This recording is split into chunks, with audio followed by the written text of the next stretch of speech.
আগে থেকে সতর্ক থাকলে আল্লাহ তাকে হেফাজত করেন।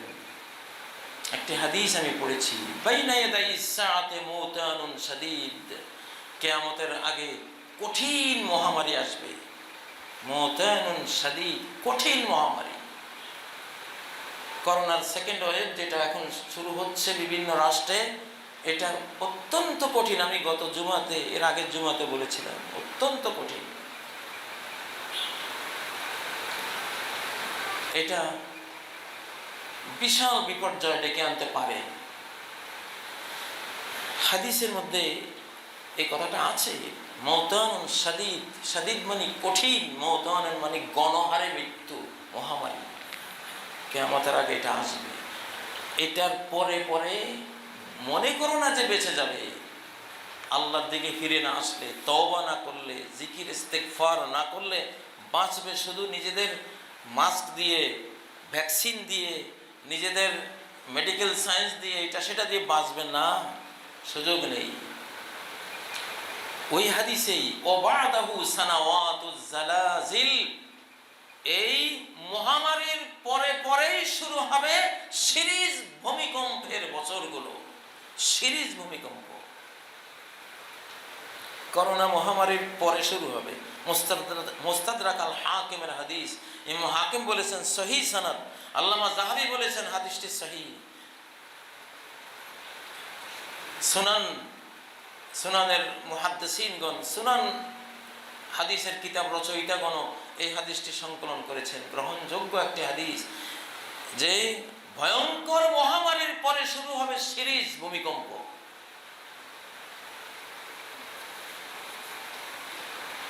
কোথায় যাবেন? সেটা তো মাস্ক পরে বাঁচতে পারবেন না, সেটা আরো ভয়ঙ্কর। যে গোরস্থান বানিয়ে রেখেছি আমরা, আমার বিল্ডিংগুলো দেখলে আর হাদিসগুলোর সাথে মিলাইলে আমার মনে হয় 10 তলা তো 10 তলা না, 10 তলা বাসভবন না, 10 তলা গোরস্থান। এটা 20 তলা গোরস্থান, মাকবারা। কিভাবে হাদিসটির মধ্যে মিলিয়ে দিল? এই একটা হাদিস নিয়ে একটা ডক্টরেট ডিগ্রি, একটা থিসিস হতে পারে, এমফিল হতে পারে একটা হাদিস নিয়ে। বাইনা ইয়াদাইস সাআতি মউতানুন শাদীদ ওয়া বা'দাহু সানাওয়াতুজ জালাজিল, কিয়ামতের আগে কঠিন ভূমিকম্প, কঠিন মহামারী আসবে। তারপরেই শুরু হবে বছরের পর বছর ভূমিকম্পের কারণে বিল্ডিংয়ে ঢুকতে সাহস পাবেন না। এমন কম্প্রিহেন্সিভ ভূমিকম্প, সকালে হয় একবার, বিকেলে হয় একবার, একবার এই শহরে, একবার এই রাষ্ট্রে, আবার ওই রাষ্ট্রে, সারা বিশ্বে তোলপাড়। এগুলোতে একটা অংশ হয়তো মানুষ কর্তৃক তাদের প্রযুক্তি দিয়ে হতে পারে, বাকিটা আল্লাহর ডাইরেক্ট অ্যাকশন। দুইটাই আল্লাহর আযাব। মানুষের হাত দিয়ে আসলেও আল্লাহর আযাব, আল্লাহর সরাসরি তার পক্ষ থেকে আসলেও তারই আযাব। দুইটাই আল্লাহর আযাব। সূরা আল আনআমের 65 নম্বর আয়াতে আল্লাহ বলেছেন, কুল হুয়াল কাদিরু আলা আন ইয়াবআসা আলাইকুম আযাবাম মিন ফাওকিকুম, উপর থেকে আযাব দিতে পারেন, স্টেরয়েড মারতে পারেন, সেটাও রেডি হয়ে আছে। আও মিন তাহতি আরজুলিকুম, পায়ের নিচ থেকেও আযাব দিতে পারে, ভূমিকম্প রেডি হয়ে আছে। আও ইয়ালবিসাকুম শিআন, অথবা মানব গোষ্ঠীগুলোকে তোমাদেরকে বিভিন্ন দলে উপদলে বিভক্ত করে, ওয়ায়ুযীকা বা'দাকুম বা'সা বা'দ, এক দলকে দিয়ে আরেক দলকে কঠিন শাস্তি ভোগ করাবেন। আমেরিকা বনাম চীন, দক্ষিণ চীন সাগর, দেখুন বিশ্বযুদ্ধ লাগার কি আয়োজন হয়ে আছে। ভারত বনাম পাকিস্তান, কি অবস্থা হয়ে আছে। গ্রিস বনাম তুর্কিস্তান, কি হয়ে আছে। আজারবাইজান বনাম আর্মেনিয়া, কি হয়ে আছে। 6টি পয়েন্ট বিশ্বযুদ্ধ লাগার মতো তৈরি হয়েছে। আমি তো দেখতে পাচ্ছি সূরা আনামের এই আয়াতটি যেন এই যুগের কথাই বলছে। আসমানের স্টেরয়েডের হানা রেডি, জমিনের ভূমিকম্প রেডি, আর তোমাদের অ্যাটমিক নিউক্লিয়ার ওয়ার লাগার মতো একটা অবস্থাও রেডি। যাবা কোন দিকে? এখনো অনেকে সতর্ক হয় নাই।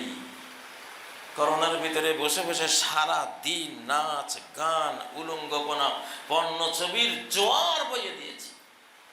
দুর্ভাগ্য, মন যখন মরে যায়, হৃদয় যখন মারা পড়ে, মার্ডার হয়ে যায় ভিতরে, তখন লা ইয়ারিফু মারুফান ওয়া লা ইউনকিরু মুনকারা, সে কোনো ভালো চিনে না, কোনো মন্দও চিনে না,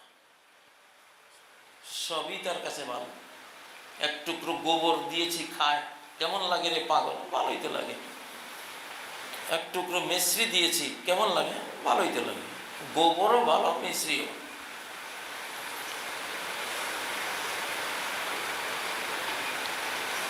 বিয়ে করেছে, যুবক বিয়ে করেছে, শুনেছ, ভালো। আরেক যুবক গার্লফ্রেন্ড একজন নিয়ে আসতেছে, ও কি রে, ভালোই তো, এইটাও ভালো ওইটাও ভালো। এই মানুষ আল্লাহর কাছে কঠিনতম ঘৃণিত মানুষ। এটা হয়ে গেছে। এখন করোনার পরে এখন সারা দিন জিকির আজকারের সময়, সারাদিন কোরআন তেলাওয়াত, যেমনে পারেন যা পারেন।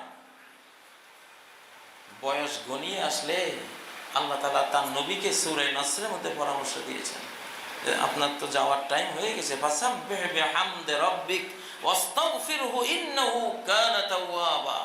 এখন আর কাজ নাই, এখন আর অমুক দেশের বিরুদ্ধে যাইতে হবে, ওখানে যুদ্ধ করতে হবে, এখানে দাওয়াতি মিশন চালাইতে হবে, বহির্মুখী ওগুলি আপনি যথেষ্ট করেছেন। এখন শুধু আপনার ফাসাব্বিহ, তাসবিহ সুবহানাল্লাহ পড়েন, বিহামদি রাব্বিক আলহামদুলিল্লাহ পড়েন, ওয়াস্তাগফিরুল্লাহ পড়েন, ইন্নাহু কানা তাওয়াবা, আল্লাহ তওবা কবুলকারী, অতএব আতুবু ইলাল্লাহ পড়েন। ঠিক এটাই সহিহ হাদিসে আসছে। শেষ নবীজি যখন বুঝলেন যাওয়ার সময় হয়েছে, তখন খুব বেশি বেশি পড়তেন সুবহানাল্লাহ, আলহামদুলিল্লাহ, আস্তাগফিরুল্লাহ ওয়া আতুবু ইলাইহি, সুবহানাল্লাহ, আলহামদুলিল্লাহ ওয়া আস্তাগফিরুল্লাহ ওয়া আতুবু ইলাইহি।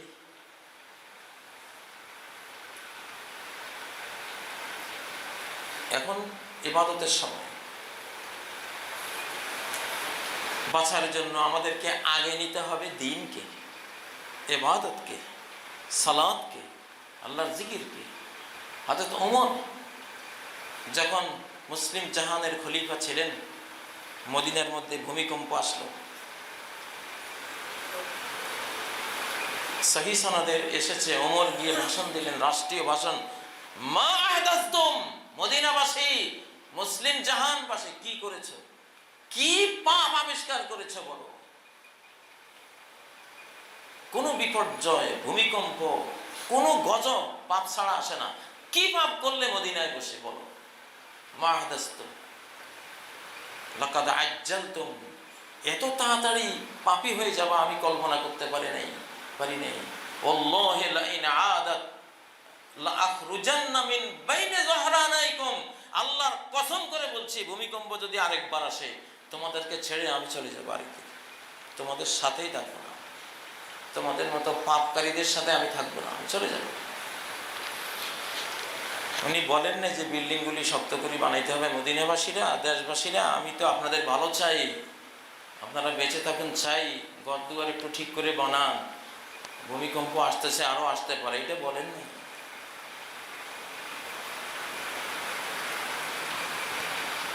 আসলে একজন মানুষের অন্তরে যখন পাপ পুণ্যের অনুভূতি শেষ হয়ে যায়, হৃদয়ে যখন ঈমানের জায়গায় কুফরের অন্ধকার চলে আসে, মনোজগতে যখন ইখলাসের জায়গায় মুনাফিকি চলে আসে, মনোজগতে যখন এই ক্ষণস্থায়ী দুনিয়ার মোহ চিরস্থায়ী আখিরাতের মোহকে নষ্ট করে বসে, মনোজগতের এই ক্ষতিগুলি মহাবিশ্ব বিপর্যয়ের চেয়েও আরো বড় বিপর্যয় আল্লাহর কাছে। এই জন্য বাহ্যিক এই গজবগুলো আল্লাহ দেন, ভিতরে গজব হয়ে যাচ্ছে, তোরা বুঝতে পারছিস না। এই জন্য বাইরেরটা দিয়ে আল্লাহ ভিতরেরটা সংশোধন করার ব্যবস্থা নেন। এখন আমরা যারা মুসলিম আমরা আছি, আমরা জানি বাঁচার উপায়টা কি, কম বেশ আমরা সবাই জানি। এই করোনা চোখে আঙ্গুল দিয়ে দেখিয়ে দিয়েছে মুসলিম বিশ্ব করোনায় ততটা ক্ষতিগ্রস্ত হয়নি যতটা হয়েছে অমুসলিম বিশ্ব। সরল রেখায় আপনি যদি রেখা টানেন আপনি দেখবেন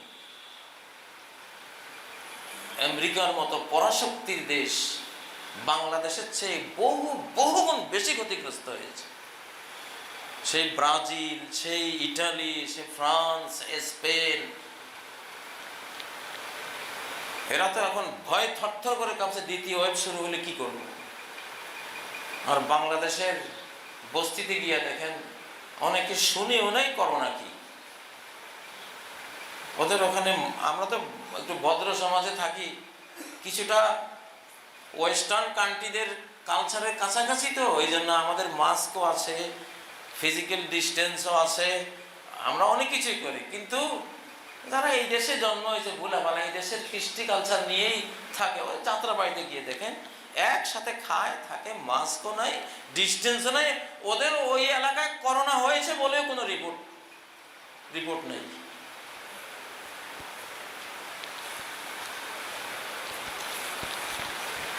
শাস্তি আসে পাপের কারণে, তো সেটা যখন আসে শুধু জাগতিক উপায় অবলম্বন করার যে পরামর্শগুলো বর্তমান বিশ্ব দিচ্ছে আমাদেরকে, আমরা সেগুলো দিয়ে বাঁচতে পারবো না। আমাদেরকে বাঁচার প্রধান অবলম্বন কি? সূরা হুদে আসুন, ওয়ালাম্মা জাআ আমরুনা নাজ্জাইনা হুদান ওয়াল্লাযীনা আমানু মা'হু বিরাহমাতিন মিন্না ওয়া নাজ্জাইনাহুম মিন আযাবিন গালিজ। হুদ আলাইহিস সালামের জাতিকে যখন 7 দিন 8 রাতের মরু সাইক্লোন তাদেরকে ঘেরাও করলো, 80 হাত বালির নিচে দাফন করে দিল গোটা জাতিটাকে, যখন ওই বিপর্যয় আসলো আমি বাঁচিয়ে দিলাম হুদ আলাইহিস সালামকে। ওয়াল্লাযীনা আমানু মা'হু, তাকে বাঁচালাম কেন? সে নবী, সে আমার ভক্ত, আমার বিশ্বাসী, তাদেরকেও বাঁচালাম। ওয়াল্লাযীনা আমানু মা'হু, যারা তার সাথে ঈমানদার হয়েছে। নাকি ওয়াল্লাযীনা ইত্তাখাযুল আমারাতিশ শাওয়াহিক, যারা বিশাল বিশাল সুরম্য অট্টালিকা বানিয়েছিল তাদেরকে বাঁচিয়ে দিয়েছি, এটা তো বলেন নাই। বাঁচার কারণ কি ছিল? সাইক্লোন প্রতিরোধ সেন্টারে গিয়ে আশ্রয় নিয়েছিল, এই জন্য বেঁচে গেছে হুদ আলাইহিস সালাম। আর তার ইমানদার জাতি সাইক্লোন প্রতিরোধ সেন্টারে আশ্রয় নিয়েছিল, এই জন্য আমি বাঁচিয়ে দিয়েছি, এটা বললেন কোরআনে। আমার এই সাইক্লোন থেকে শেল্টার দেওয়ার কোনো সেন্টারে পৃথিবীতে নাই। ওয়াল্লাযীনা আমানু মা'হু, যারা লা ইলাহা ইল্লাল্লাহ বলেছিল, ও আল্লাহ তুমি বাঁচাও, তুমি ছাড়া কেউ নাই, আমরা তোমারই সিজদা করি, ইয়াকা না'বুদু ওয়া ইয়াকা নাস্তাঈন, ইবাদত করলে তোমারই করি, সাহায্য চাইলে তোমারই চাই, তুমি বাঁচাও। যারা এই বৈশিষ্ট্য গুণ নিয়েছিল আমি তাদেরকে বাঁচিয়ে দিয়েছি, আমি তাদেরকে রহমত করেছি, আমার রহমতে বেঁচে গেছে। কেউ সেদিন ছিল না করুণা করা, আমি করেছি। ওয়ানাজ্জাইনাহুম মিন আযাবিন গালিজ, কঠিন শাস্তি থেকে নাজাত দিয়ে দিয়েছি। এটা সূরা হুদের 58 নম্বর আয়াত। সূরা হুদেরই 66 নম্বর আয়াতে যান, ফালাম্মা জাআ আমরুনা নাজ্জাইনা সালিহান ওয়াল্লাযীনা আমানু মা'হু বিরাহমাতিন মিন্না ওয়া মিন খিজি ইয়াউমিইয ওয়া ইন্না রাব্বাকা হুয়াল কাওয়িয়্যুল আযীজ। যখন আমার ধ্বংসের বাণী এসে গেল, আমি সালেহকে বাঁচিয়ে দিলাম, আর যারা ঈমান এনেছিল তাদেরকে বাঁচিয়ে দিলাম, ওই দিনের লাঞ্ছনা থেকে তাদেরকে রক্ষা করলাম। তোমার রবি হুয়াল কাওয়িয়্যুল আযীজ, সর্বশক্তিমান মহাপরাক্রমশালী। সারা কোরআন বাঁচার আর কোনো উপায়ের কথা বলে না। ঈমান বাঁচাবে তোমাকে, আল্লাহর প্রতি বিশ্বাস ভক্তি বাঁচাবে তোমাকে। আল্লাহ ভক্ত হও, আল্লাহ বিশ্বাসী হও, আল্লাহর ফরমানবরদার ইবাদতকারী হও, মুসল্লি হও, আল্লাহওয়ালা হও, তাহলে আল্লাহ বাঁচাবে। সূরা হুদের 94 নম্বর আয়াতে গিয়ে আবার একই কথা, ওয়ালাম্মা জাআ আমরুনা নাজ্জাইনা শুআইবান ওয়াল্লাযীনা আমানু মা'হু।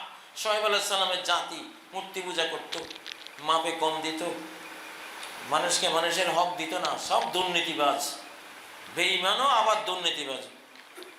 দাওয়াতে কাজ না হতে হতে লাস্ট আল্লাহ আযাব দিলেন। আযাব ইয়াউমি যুল্লাহ, একটা বিরাট কালো মেঘ, আযাবের কালো মেঘ মাথার উপরে চলে আসলো। কোন পারমাণবিক বিস্ফোরণ হয়তো আল্লাহ তাআলা ঘটিয়েছিলেন, আকাশ থেকে অ্যাস্টেরয়েড মেরে এটার বিস্ফোরণ হয়ে আকাশে কালো মেঘ ছেয়ে গেল, গোটা জাতি মৃত্যুপুরীতে পরিণত হলো, গোটা এলাকা কেউ নাই। তা আল্লাহ সেই আযাব থেকেও তিনি বলছেন ওয়াল্লাযীনা আমানু মা, তার সাথে যারা ঈমান এনেছিল আমি তাদেরকে বাঁচিয়ে দিয়েছি। ওয়া আখাযাতিল্লাযীনা যালামুস সাইহাতু ফাআসবাহু ফি দিয়ারিহিম জাসিমিন। আর রাজফা, জালিমদেরকে একটা ভূমিকম্প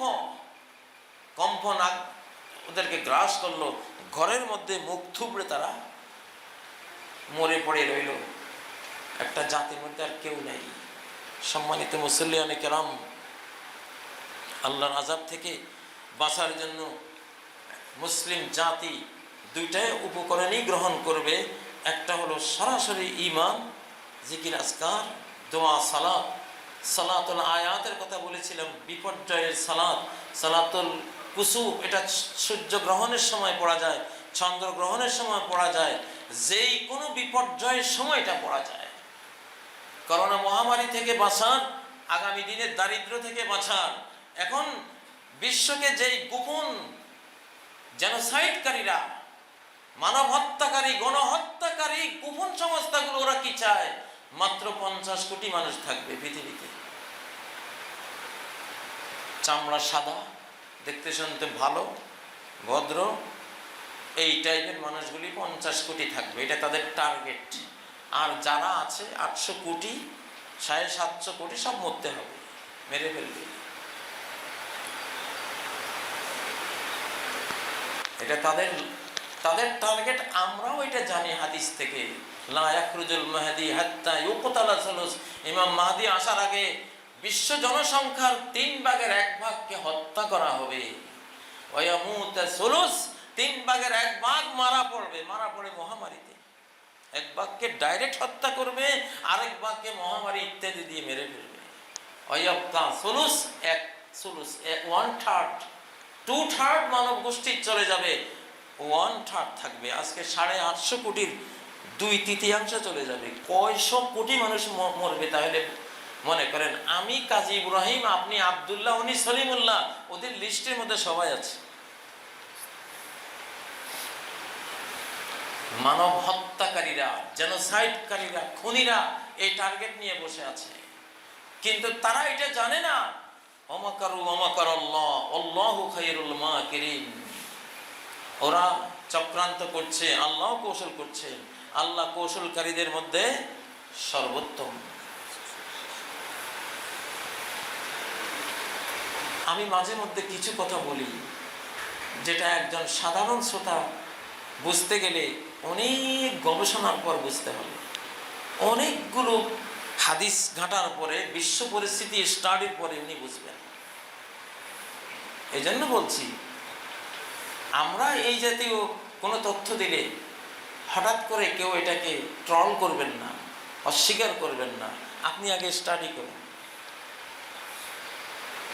আমি এই পর্যন্ত এমন একটি তথ্য আমার জানা মতে আমি দেইনি যেটার উপরে কয়েক বছর আমি নিজে চলিনি, দেখিনি, গবেষণা করিনি, অথবা হাদিস ঘাটাঘাটি করে নিশ্চিত হয়নি। নিশ্চিত হওয়ার আগ পর্যন্ত আপনাদেরকে বলি না। কিন্তু কোন কোন উৎস থেকে নিয়েছি এগুলি বলতে গেলে সব হাদিসের কিতাব সামনে আনতে হবে, ইংলিশে কার কার বক্তব্য কোট করেছি সেগুলি সামনে আনতে হবে, কে কোথায় বক্তৃতায় কি বলেছিল সব আনতে হবে। এত কথা, এত দলিল প্রমাণ উপস্থাপন করার সময় তো পাই না। সেগুলো নিজের নজরে আছে, নিজেরা দেখি। আপনাদেরকে বলি, ইসলামে একটা নিয়ম আছে, একজন বিশ্বস্ত মানুষ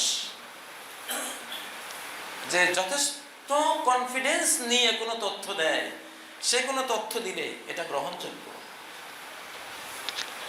তুমি না জানলেও একজন হাদিসের রেওয়ায়েতকারী, বর্ণনাকারী, উনি বিশ্বস্ত, আস্থার যোগ্য একজন মানুষ, সারা জীবন তাকে স্টাডি করে এটা দেখা গেছে, সে একটা হাদিস রেওয়ায়েত করলে এটা কোথাও পাওয়া না গেলেও মুহাদ্দিসিন এটা গ্রহণ করে, উনি বিশ্বস্ত। রাবিন সেকা আরবিতে বলে, রাবিন সেকা সে বিশ্বস্ত বর্ণনাকারী, তারা এটা নেওয়া যেতে পারে। সম্মানিত মুসল্লিয়ানে কেরাম, আমি যে বিষয়টা নিয়েছিলাম 14-15টি পয়েন্ট এর মধ্যে জমা করা আছে। বিপর্যয় থেকে বাঁচার উপায়সমূহ কি কি, আজকের খুতবায় সবগুলো আনা যাবে না। আমি শুধু শিরোনামটা দিলাম আজকে, যে মুসলিম বিশ্ব বিপদের সময় বাঁচার 2টি উপায় অবলম্বন করবে। প্রথমটা হবে আল্লাহমুখী হওয়া, ফাফিররু ইলাল্লাহ। বিপদ যেখান থেকে আসতেছে তার কোলে ঝাঁপ দাও। শিশুরা বুঝে, ছোট্ট শিশুরা বুঝে, সচেতন ছোট্ট ছোট্ট শিশু 1.5-2 বছর, মা যখন থাপ্পড় তোলে তখন মায়ের কোলে ঝাঁপ দেয়, বাবা থাপ্পড় তোলে বাবার কোলে ঝাঁপ দেয়, তখন আর বাবা মারে না, মাও আর মারে না। আমি এক শিশুর কথা জানি, ওস্তাদ যখন ব্যাট তুলছে ওস্তাদের কোলে গিয়ে বসে গেছে। আর মারে কেমনে, কিভাবে মারে, ওকে বলে আদর করে ওকে বুঝিয়ে দিয়েছে। এই জন্য আল্লাহর পক্ষ থেকে শাস্তি আসলে আল্লাহ রহমতের কোলে যে ঝাঁপ দেয়, আল্লাহ তাকে শাস্তি দেন না, আল্লাহ মাফ করে দেন। কিয়ামতের ময়দানে ট্রিলিয়ন ট্রিলিয়ন কাফের, মুশরিক, বেঈমান জাহান্নামে যাচ্ছে। একজন তাদের মধ্যে, সে এত চিৎকার করতেছে আর গোটা হাসরের ময়দান তার চিৎকারে অন্যরকম। আল্লাহ ফেরেশতাদেরকে বললেন, একে আনো তো। সব কোনো কাফের তো এত চিল্লাচ্ছে না, এত চিৎকার, সে এরকম সব চিৎকার করছে কেন? আল্লাহ তাকে প্রশ্ন করলেন, এত চিৎকারের কারণটা? সে বলল, আমি যতই খারাপ ছিলাম, কিন্তু তোমার ব্যাপারে আমার একটা বিশ্বাস ছিল যে তুমি অন্তত আমাকে শাস্তি দিবে না। সেই তুমি আমার মতো একজন নাখান্দা গোলামকে শাস্তি দিতে পারলে, আমাকে জাহান্নামে পাঠিয়ে দিচ্ছ। আমি তো কল্পনাও করি না যে তুমি আমাকে এই আযাব দিবা। তোমার ব্যাপারে আমার একটা সুধারণা ছিল, আমি খারাপ ছিলাম কিন্তু তোমার ব্যাপারে একটা সুধারণা আমার ছিল।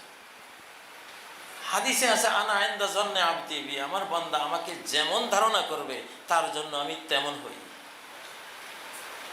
তার ওই ধারণাটা আল্লাহ নিয়েছে, যাও তোরে মাফ করে দিলাম। তুমি যখন আমাকে গফুর বলে ধারণাই করেছিলে যে আমি ক্ষমাশীল, তোমার যত অন্যায় বেঈমানি অপরাধ থাকুক আমি মাফ করবো তোমাকে, এই ধারণা করেছো, যাও তোমারে মাফ করে দিলাম। আল্লাহর রহমত সম্পর্কে আমরা কতটুকু জানি? সারা জীবন ভরে একটা নেক আমলও নাই, একবার শুধু তার আমলনামায় খুঁজে পাওয়া গেছে লা ইলাহা ইল্লাল্লাহ। শাস্তি যতই পাক, সে জাহান্নামে যতই পড়ে যাক, এইটুকু যদি পাওয়া যায়, ওয়ালাউ মাররাতান মিন দাহরে, গোটা জীবনে খালি একবার বলছে লা ইলাহা ইল্লাল্লাহ, জীবনে খালি একবার বলছে। কোন সময় বলে ফেলছিল আর কি, এটা রয়ে গেছে, আর খোঁজ খবর নেই। এইটাই তারে জাহান্নাম থেকে, তুনজিহিম মিনান নার, জাহান্নাম থেকে এটা তারে বাঁচিয়ে নিয়ে যাবে। এত রহমান রহিম আল্লাহ। অতএব আজকে খুতবার বিষয়বস্তুর মধ্যে বিস্তারিত বলা গেল না সময়ের অভাবে, এইটুকু বলা হলো, মুসলিম জাহান এবং ব্যক্তি মুসলিম, পরিবার মুসলিম, সমাজ মুসলিম, যে যেখানে আছি, বিপদের সময় প্রথম যেটা করব বাঁচার, সেটা আল্লাহকে ডাকবো, আল্লাহমুখী হব।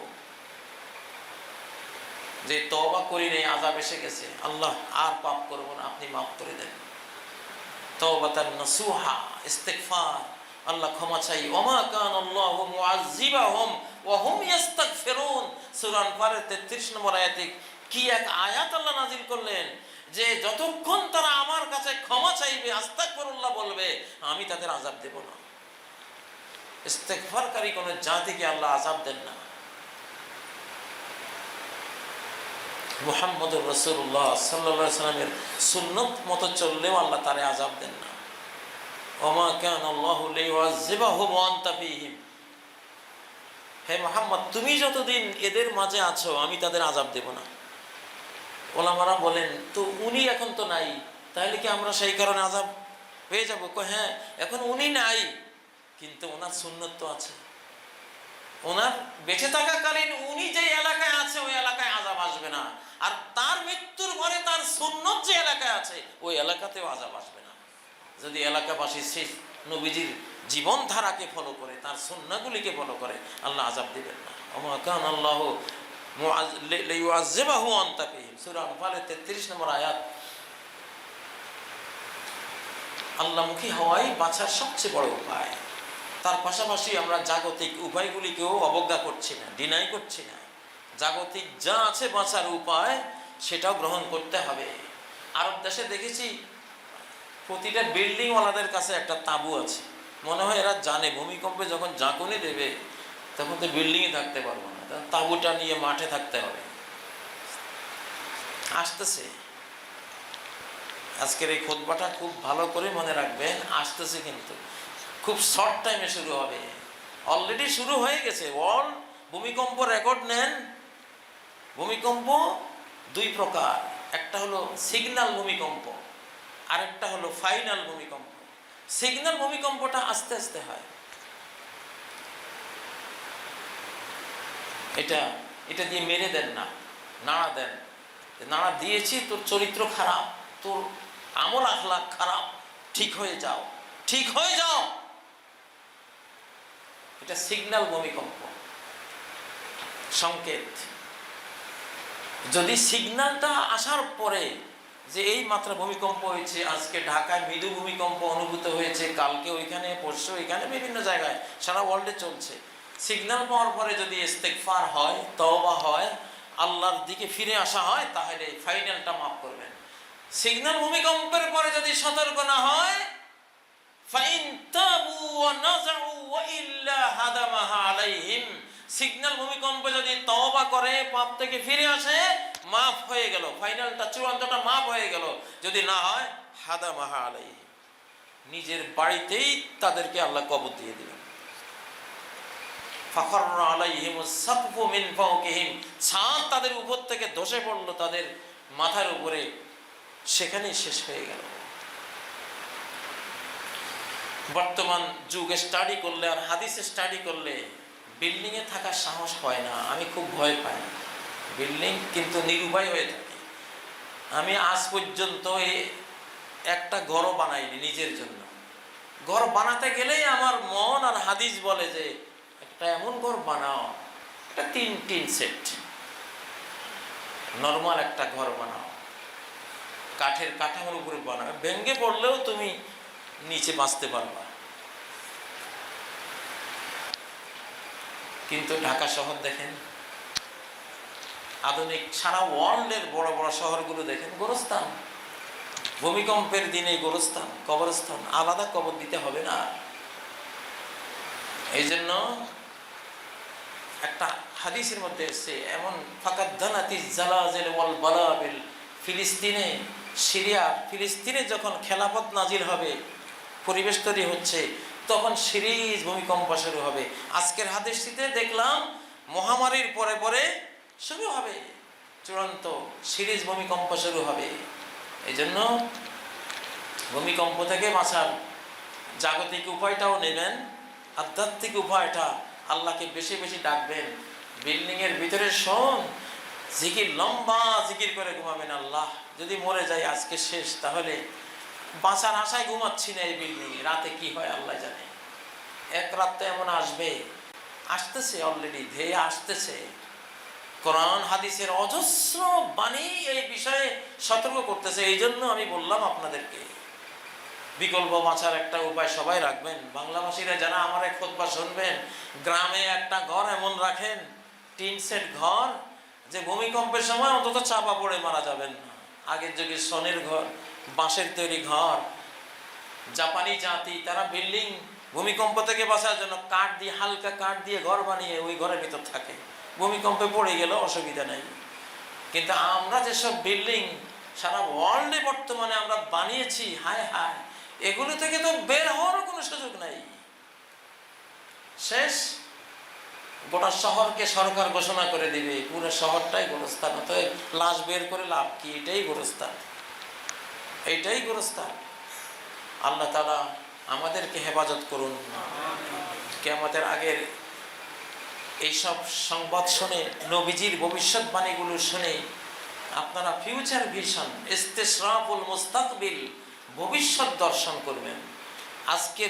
আজকে 2020 সালে বসে 2021, 22, 23, 24, 25 ইত্যাদিতে কি হতে পারে হাদিসের আয়নায় ওইটাও দেখবেন।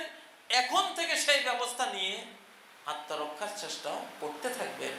আবারও বলছি, একটা প্রথম চেষ্টা হবে আল্লাহমুখী হওয়া, ইমানদার হওয়া, কোরআনওয়ালা হওয়া, হাদিসওয়ালা হওয়া, ইবাদত বন্দেগী গোটা ফুল ফ্যামিলি ইবাদতওয়ালা, এরকম হতে হবে।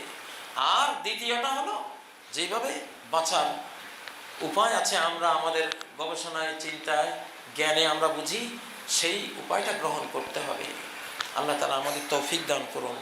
আকুলু কওলি হাযা ওয়া আস্তাগফিরুল্লাহ লি ওয়া লাকুম ফাস্তাগফিরুহু ওয়া তুবু ইলাইহি ইন্নাহু হুয়াল গফুরুর রহিম।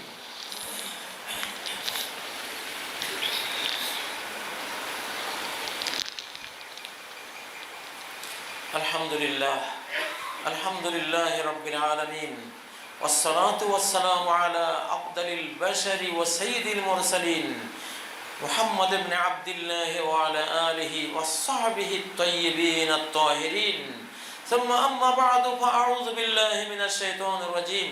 বিসমিল্লাহির রহমানির রহিম। ইন্নাল্লাহা ওয়া মালাইকাতাহু ইউসাল্লুনা আলান নবী ইয়া আইয়ুহাল্লাযীনা আমানু সাল্লু আলাইহি ওয়া সাল্লিমু তাসলিমা। আল্লাহুম্মা সাল্লি আলা মুহাম্মদ ওয়া আলা আলি মুহাম্মদ কামা সাল্লাইতা আলা ইব্রাহিম ওয়া আলা আলি ইব্রাহিম ইন্নাকা হামিদুম মাজিদ। আল্লাহুম্মা বারিক আলা মুহাম্মদ ওয়া আলা আলি মুহাম্মদ কামা বারাকতা আলা ইব্রাহিম ওয়া আলা আলি ইব্রাহিম ইন্নাকা হামিদুম মাজিদ। সম্মানিত মুসল্লিয়ানে কেরাম, আল্লাহর সাথে সন্ধি করে নিন সবাই। ব্যক্তিগত সন্ধি চুক্তি করুন, শান্তি চুক্তি করুন আল্লাহর সাথে, যে ওগো আল্লাহ, তোমার এই পৃথিবীতে তোমার রিজিক খেয়ে, তোমার দাসী হয়ে, তোমার সাথে আমি আর কোনো যুদ্ধ বিগ্রহে যাব না। তোমার বিরুদ্ধে একটি কথাও আমি আর বলবো না, তোমার পক্ষে আমি থাকব। সন্ধি করুন আল্লাহর সাথে। হয়তো ভাবতেছেন এটা আবার কেমন ভাষার কথা। হ্যাঁ, এটাও আছে ইসলামে। আসলহু মা আল্লাহ, আল্লাহর সাথে সন্ধি। ইতিহাসের বাগদাদ নগরীতে বাদশাহ হারুন রশিদের যুগের একজন আলেমে দ্বীন, একদিকে অনেক ইলম তাকে আল্লাহ দিয়েছেন, আরেকদিকে আকল, বুদ্ধি, জাগতিক বুদ্ধি আর ওহির জ্ঞান, দুইটাই আল্লাহ তাকে দিয়েছেন। নাম ছিল আবু ওয়াহাব। মানুষ ওনাকে জানতো বহলুল পাগলা নামে। বহলুল, উনি ইচ্ছে করে পাগল সেজেছিলেন। বাগদাদের সবচেয়ে বড় আলেমে দ্বীন, কিন্তু ইচ্ছে করে পাগলের মতো থাকতেন। কারণ সাধারণ ভদ্র উচ্চাঙ্গীন আলেমদের মতো ওইভাবে চলতে গেলে হক কথা বলা যায় না, বললে অ্যারেস্ট হইতে হয়। পাগলের মতো থাকতেন, বস্তা গায়ে, কখনো রাস্তার কূলে, নদীর কূলে, পাহাড়ের ঢালে ঘুমাইতেন। পাগলের মতোই থাকতেন। ইতিহাস তাকে পাগল বলে জানে, কিন্তু ভিতরে মস্ত বড় আলেম এবং জ্ঞানী। তার সমকালীন কোনো আলেমই তার সাথে কুলাইতো না। মানুষ বলতো, এইটা যদি হয় পাগল, তাহলে বুদ্ধিমান কাকে বলবো? পাগলের জ্ঞান এরকম। মানুষ বুঝতে পারতো না তাকে। একদিন সে এক জায়গায় বসে মাটি দিয়ে কি বানাচ্ছে চিন্তা করতেছে। একজন তাকে প্রশ্ন করলো, কি করছো আবু ওয়াহাব? সে বলল, উসালেহু বাইনাল খালিক ওয়াল মাখলুক, আমি স্রষ্টার সাথে সৃষ্টির সন্ধি করিয়ে দেওয়ার চিন্তা ভাবনায় আছি। মানুষেরা যাতে তাদের স্রষ্টার সাথে সন্ধি করে নেয়, কিভাবে এটা করতে পারে ওই ভাবনাতে ডুবে আছে। কিন্তু সে তো চায়, এরা চায় না। সে চায়, এরা চায় না। আল্লাহ চায় যে ওরা আমার কাছে, আমার সাথে আসুক, সন্ধিতে আসুক। তারা যাতে আমার বিরোধিতা না করে, আমার কোনো হুকুমের বিরুদ্ধাচরণে তারা না যায়। আমি তাদেরকে খাওয়াই, রিজিক দেই, লালন পালন করি, সব কিছু আমার। ওরা একটা সন্ধিতে থাকুক আমার সাথে, আমি তাদেরকে আযাব দেব না, তারাও আমার নাফরমানি করবে না। আবু ওহাব বলছে এখন আল্লাহ চায়, সে চায়, কিন্তু এরা চায় না। সেই আবু ওহাবকে আরেকদিন দেখা গেল গোরস্থানে, কবরস্থানের পাশে বসে কি জানি করছে। ওই ব্যক্তি আবার তাকে ওখানে দেখে জিজ্ঞাসা করলো, আজকে কি করছে আবু ওহাব? আজকেও আমি উসালেহুল খালিকা মাআল মাখলুক, মাখলুকের সাথে খালেকের, সৃষ্টির সাথে স্রষ্টার একটা সন্ধি করাবার চেষ্টা করছি, কিন্তু আজকে এরা চায়, সে চায় না। ওই দিন সে চেয়েছিল, এরা চায়নি। আজকে এরা চায়, কিন্তু সে চায় না। গোরস্থান তো, আজকে সে গোরস্থানের পাশে, সব তো মরা এখানে, আযাব গজবেতে পড়ে আছে কত মানুষ। আজকে সন্ধি করতে এরা চায়, কিন্তু আল্লাহ চায় না। মৃত্যুর পরে আর কোনো সুযোগ নেই। একদিন আমি চেয়েছিলাম সন্ধি করতে, তোমরা চাওনি। যখন বেঁচে ছিলাম, গায়ে জোর আছে, যৌবন, সম্পদ, কিসের বললাম মঞ্চির কথা, কোরআন কিতাব থো বলি। ওই দিন আমি চেয়েছিলাম সন্ধি, তোমরা চাওনি। আজকে বিপদে পড়ে, কবরের আযাবে পড়ে, আখিরাতের ভয়ঙ্কর বিপর্যয়ে পড়ে তোমরা চাচ্ছ সন্ধি, আমি আর চাই না। তো বহলুল বলল যে সন্ধি তো করাতে চাই, আজকে এরা সবাই রাজি। এই গোরস্থানে যত লক্ষ মানুষ আছে সবাই আল্লাহর সাথে স্রষ্টার সাথে সন্ধি চায়, কিন্তু সৃষ্টিকর্তা চায় না। সম্মানিত মুসল্লিয়ানে কেরাম, আজকে আল্লাহ চান আপনি আল্লাহর সামনে সিজদা অবনত হন। আল্লাহ চান আপনি গান না শুনে কোরআন শুনবেন। আল্লাহ চান আপনি হারাম না খেয়ে হালাল খাবেন। কত মানুষ হারামের মধ্যে ডুবে আছে, সুন্নত তরিকায় খায়, ছোট হাতে লোকমা ধরে, বিসমিল্লাহ পড়ে খায়, নিজের সামনের টুকু খায়, পেটকে 3 ভাগের 1 ভাগ করে 1 ভাগটা খায়, একদম সুন্নত তরিকায় খায়, কিন্তু খাওয়ার আসল আদবটা তার জানা নেই। ইসলামে খাওয়ার আসল আদবটা কি?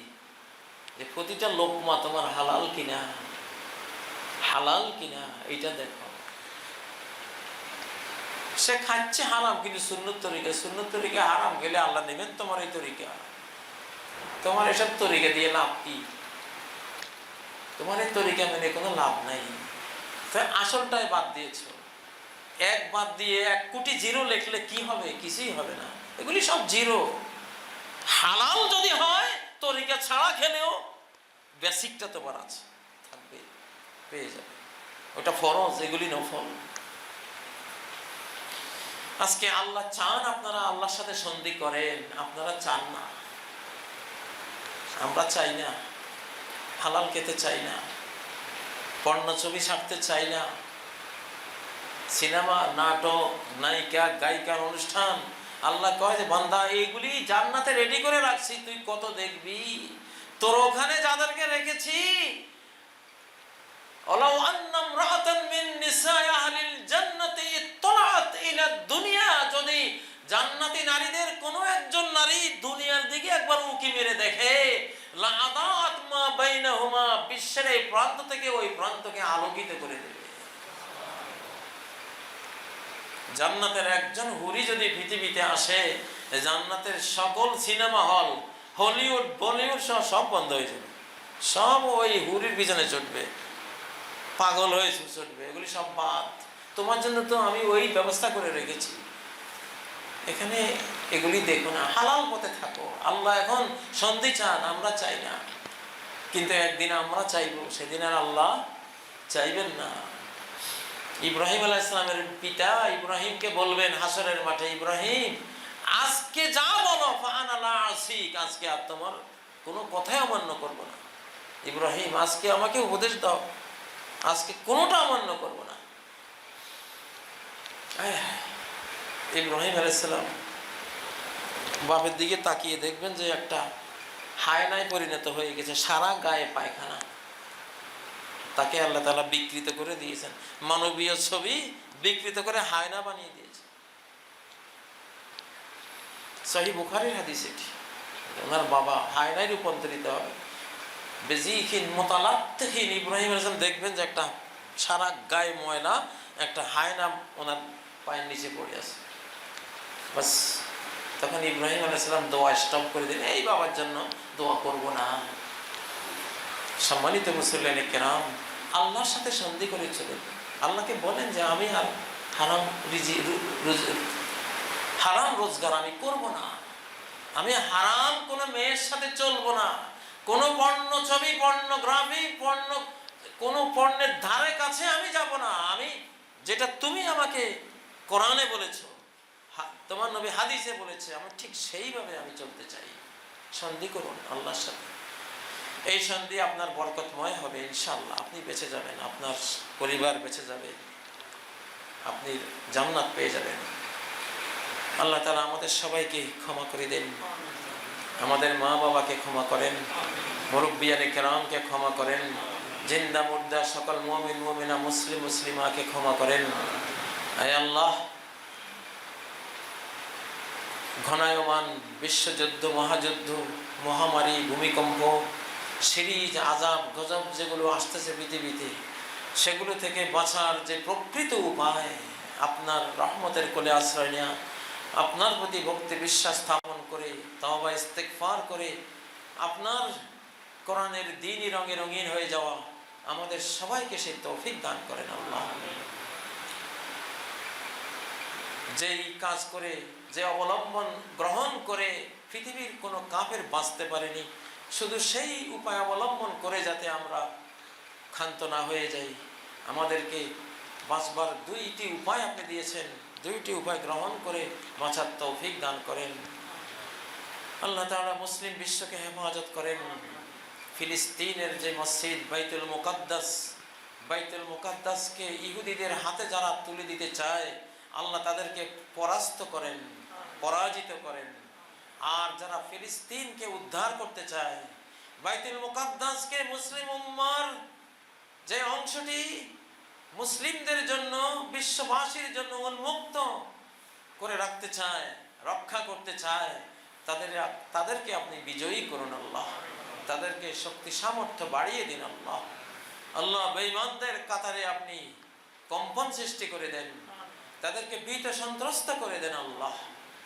আল্লাহ তাদেরকে পরাস্ত করেন, পরাজিত করেন, মুসলিমদেরকে বিজয়ী করেন, তাদের শক্তি, সাহস, ঈমান, হিম্মত বৃদ্ধি করেন আল্লাহ। আউযু বিল্লাহি মিনাশ শাইতানির রাজীম। বিসমিল্লাহির রহমানির রহিম। ইন্নাল্লাহা ইয়া'মুরু বিল আদলি ওয়াল ইহসানি ওয়া ইতা'i যিল কুরবা ওয়া ইয়ানহা 'আনিল ফাহশা'i ওয়াল মুনকারি ওয়াল বাগি ইয়া'iযুকুম লা'আল্লাকুম তাযাক্কারুন। যত মন্দ তোমার উপর এসে পড়ে সেটা তোমারই কারণে, তোমারই কোনো পাপের কারণে। সূরা আল-আনফালে আল্লাহ বলেন, ইন্নাল্লাহা লা ইউগাইয়ির মা বিকওমিন, ইন্নাল্লাহা লা ইউগাইয়িরু মা বিকওমিন। কোন জাতির মধ্যে যত নেয়ামত আছে, সুস্থতা আছে, রিজিক আছে, সচ্ছলতা আছে, আল্লাহ এগুলো পরিবর্তন করেন না, এগুলো ডিলেট করে দেন না, চেঞ্জ করে দেন না। কতক্ষণ পর্যন্ত? হাত্তা ইউগাইয়িরু মা বিআনফুসিহিম, যতক্ষণ না তারা তাদের উপরে যে দায়িত্ব কর্তব্য আছে, ইবাদত বন্দেগী, আল্লাহ তাআলার আদেশ নিষেধ মান্য করার যে দায়িত্ব কর্তব্য তাদের উপরে আছে, এইটা যতক্ষণ তারা চেঞ্জ না করে, আল্লাহ তাআলাও তাদের সুখকে ততক্ষণ দুঃখে পরিণত করেন না, তাদের সচ্ছলতাকে ততক্ষণ দারিদ্র্যে পরিণত করেন না, তাদের সুস্থ জীবনকে অসুস্থতায় রূপান্তরিত করেন না। কিন্তু যখনই তারা তাদের ইবাদতের দায়িত্ব চেঞ্জ করে, আল্লাহর হুকুম আহকাম পালনের এই ইবাদতকে যখন পরিবর্তন করে, আল্লাহ তখন তাদের সৌভাগ্যকে দুর্ভাগ্যে পরিবর্তন করে দেন। বিশ্ব পরিচালক রব্বুল আলামিনের দেয়া তথ্য এগুলো। কিয়ামত হয়ে যেতে পারে, এই তথ্যগুলোর কোনো একটিও ভুল হতে পারে না, অসম্ভব। বিশ্বকে বুঝতে হবে কোরআনে এসে। মহাবিশ্ব বস্তুগত মহাবিশ্ব, কোরআন জ্ঞানগত মহাবিশ্ব। বস্তুগত মহাবিশ্বকে বুঝতে হলে জ্ঞানগত মহাবিশ্ব যে কোরআন, সে কোরআনে আসতে হবে। এই কোরআন বলবে এই কারণে এটা হয়েছে, কেউ বলতে পারবে না। আল্লাহর শাস্তি থেকে বাঁচার উপায় সমূহ কি, আজকে এই বিষয়টিতে আলোকপাত করব ইনশাআল্লাহ।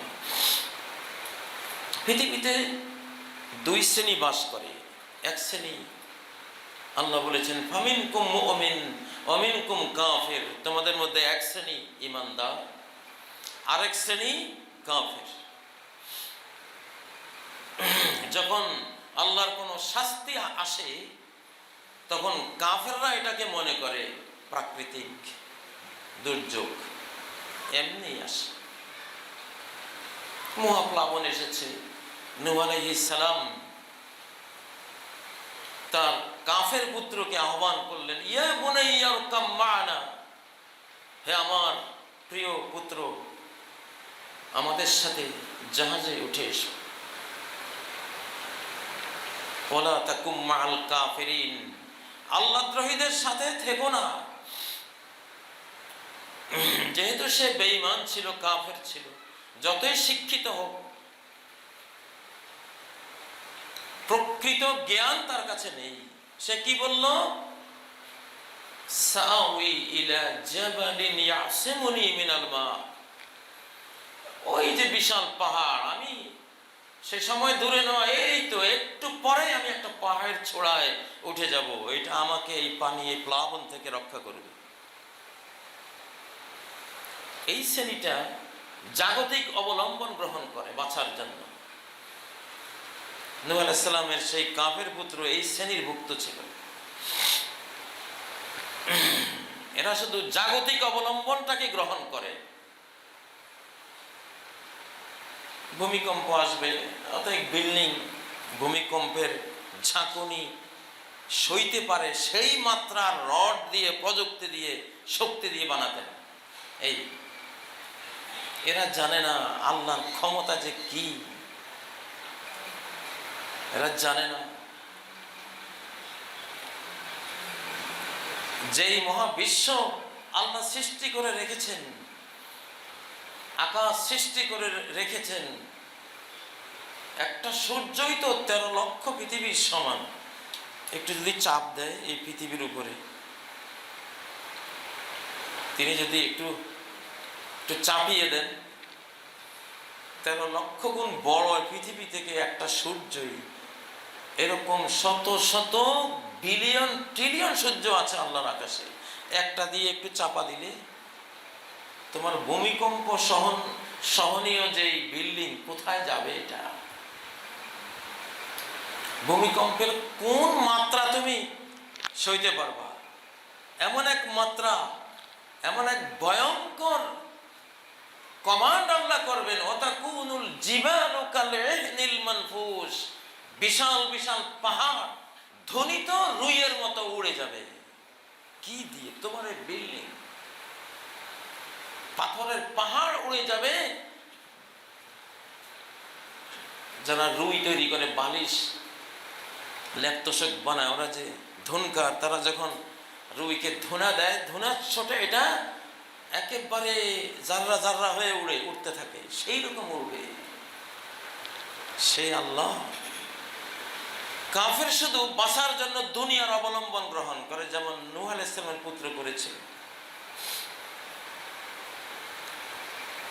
সূরা আল-আম্বিয়ার মধ্যে 11 থেকে 14 নম্বর আয়াত পর্যন্ত কাফেরদের ইতিহাস আল্লাহ টেনেছেন। ফালাম্মা রাআউ বা'সানা ইযা হুম মিনহা ইয়ারকুদুন, আমার শাস্তি যখন দেখলো, বাঁচার জন্য আশ্রয়ের সন্ধানে দৌড়াতে শুরু করলো।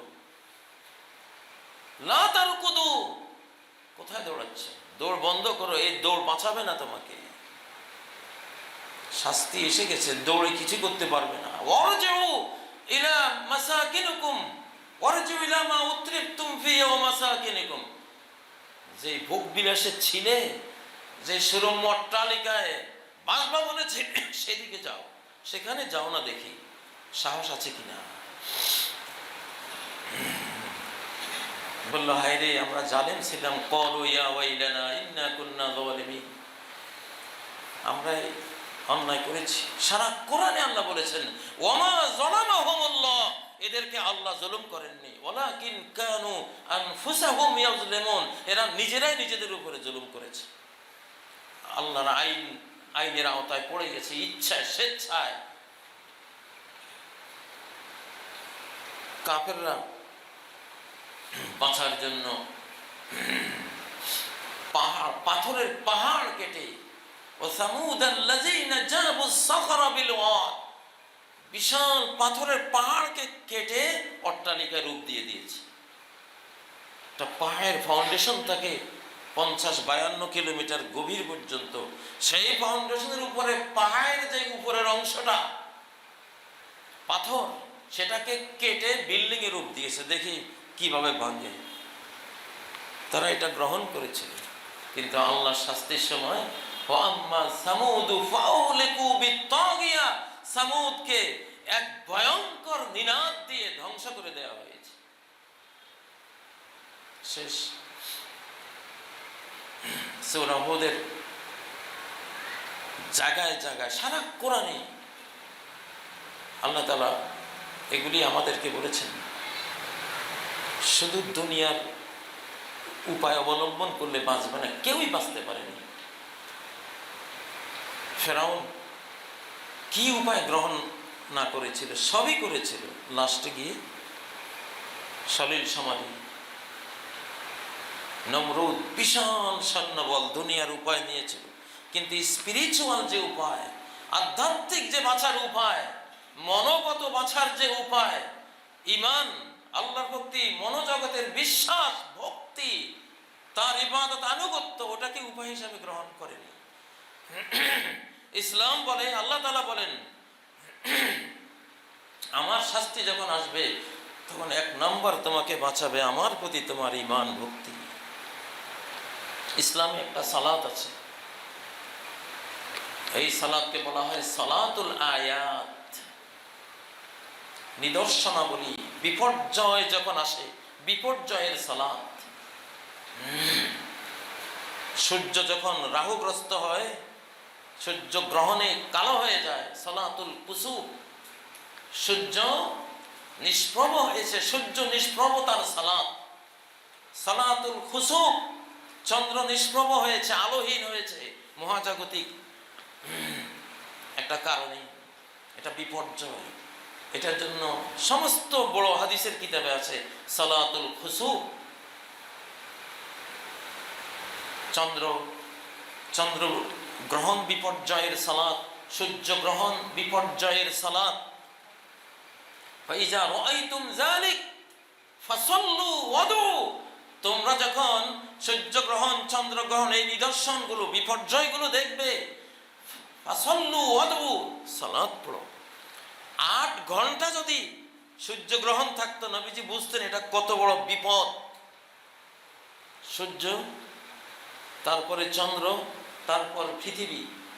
এ সময় যদি এই বেল্টের মধ্যে কোনো অ্যাস্টেরয়েড 50-100 কিলোমিটার, 300 কিলোমিটার লম্বা যে কোনো মাত্রার একটা অ্যাস্টেরয়েড, পাথর যদি ঘূর্ণায়মান অবস্থায় এখান দিয়ে যায়, সূর্য, চন্দ্র, পৃথিবীর অভিকর্ষ, আকর্ষণে এটা দুর্নিবার গতি নিয়ে যখন এগুতে থাকবে, সামনে পড়বে পৃথিবী, সেই পৃথিবীকে আঘাত করে মেসাকার করে দেবে। সেই বিজ্ঞান মুহাম্মদ সাল্লাল্লাহু আলাইহি ওয়াসাল্লাম বুঝতেন। সেটার জন্য তিনি বলেন নাই চন্দ্র সূর্য গ্রহণ শুরু হলে বিল্ডিং শক্ত করে বানাও বাঁচার জন্য।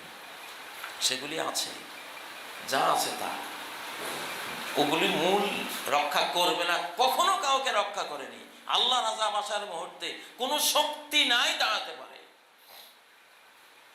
এই জন্য সহিহ বুখারী, সহিহ মুসলিম সহ সবগুলো বড় বড় হাদিসের কিতাবে সালাতুল আয়াতের কথা আছে। নিদর্শনের সময় সালাত, আল্লাহর পক্ষ থেকে আযাব এসে গেলে সালাতে দাঁড়াও। মদিনায় 564 হিজরিতে একটা আগুন বেরিয়ে এসেছিল, কিয়ামতের একটা আলামত ছিল সেটা। বিশাল বিশাল পাহাড়কে নিয়ে পাথরগুলিকে জ্বালিয়ে পানির মতো বইয়ে দিয়েছে। মদিনায় যে হাররা বলা হয়, হাররা কালো কালো এলাকা, মদিনায় যারা গিয়েছেন একটা বিশাল অঞ্চল, শুধু কালো, মনে হয় যেন কত লক্ষ বিলিয়ন ট্রিলিয়ন পাথর জ্বলে পুড়ে গোটা এলাকা ছাই হয়ে আছে, এটাকে হাররা বলে। আমি গিয়েছিলাম, এটা ওই সময়ে 564 হিজরির দিকে নবীজি বলছিলেন মদিনায় একটা আগুন বের হবে, সিরিয়া তুদিউ আনাকাল ইবনে বিল বুসরা, সিরিয়ার বুসরা নগরীর মানুষেরা রাতের বেলায় উট দেখতে পাবে মদিনার ওই আগুনের কারণে। আমি দেখেছি আল্লাহর শাস্তির মুহূর্তে আল্লাহ ছাড়া কেউ বাঁচাতে পারে না। যখন দেখলেন প্রায় 1 মাসের মতো আগুন থামতেছে না, আগুনের মধ্যে বিশাল বিশাল ব্যক্তিদেরকে দেখাচ্ছে যারা এইভাবে আগুনকে পরিচালনা করে, পিঠা পাথরকে এভাবে মারে লোহার হাতুড়ি দিয়ে, এমন ভয়ঙ্কর দৃশ্য। তখন সবাই মসজিদে নববীতে একসাথে হইলেন। ইসতামাউ ফিল মসজিদিন নববী, মসজিদ নববীতে একত্রিত হয়ে সবাই ফাতাদাররাউ ওয়া বাকাউ ওয়া যাকারু ওয়াস্তাগফারু, আল্লাহর কাছে কাকুতি মিনতি করলেন, কাঁদলেন, ইস্তেগফার করলেন, তাওবা করলেন। তারপরে ওই আগুন নিভেছে। আল্লাহর আগুন আল্লাহ ছাড়া কেউ নেভাতে পারে না, আল্লাহর শাস্তি আল্লাহ ছাড়া কেউ রোখাতে পারে না। দৌড়ে কি হবে?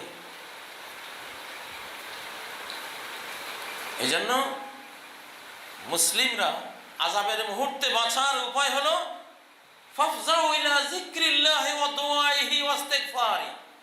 বিপর্যয় দেখেছো, আল্লাহ জিকিরে বসে যাও, আল্লাহর জিকির, আল্লাহর কাছে দোয়া ইস্তিগফারে লেগে যাও। তাহলে এখন পৃথিবী একটা মুসলিম ওয়ার্ল্ড আর অমুসলিম ওয়ার্ল্ড।